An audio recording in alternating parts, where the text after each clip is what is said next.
সন্দেশখালীর ঘটনার প্রতিবাদে কলকাতায় গান্ধী মূর্তির পাদদেশে 3 দিনের ধর্ণা কর্মসূচির ডাক দিয়েছে বিজেপি। তবে এই কর্মসূচিতে অনুমতি দেয়নি পুলিশ।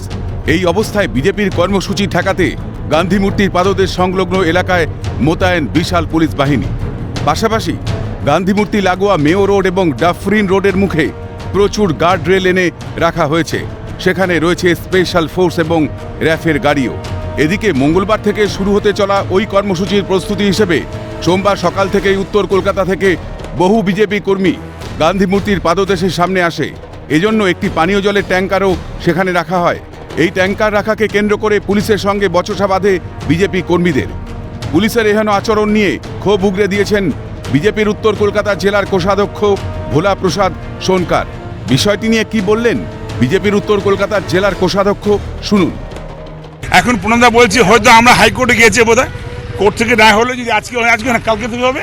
এখানে অবরোধ করা যাবে না, প্রোগ্রাম হবে, আমাদের সব কিছু হবে, সব কোর্টের মাধ্যমে দিতে হবে।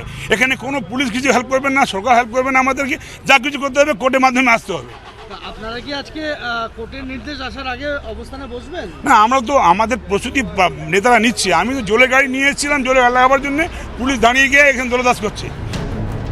রাজ্যে বিরোধীদের যে কোনো কর্মসূচিতে বাধা দিতে অতি সক্রিয় হয়ে ওঠে পুলিশ প্রশাসন। এমনকি জলের ট্যাঙ্কার রাখতেও আপত্তি তাদের।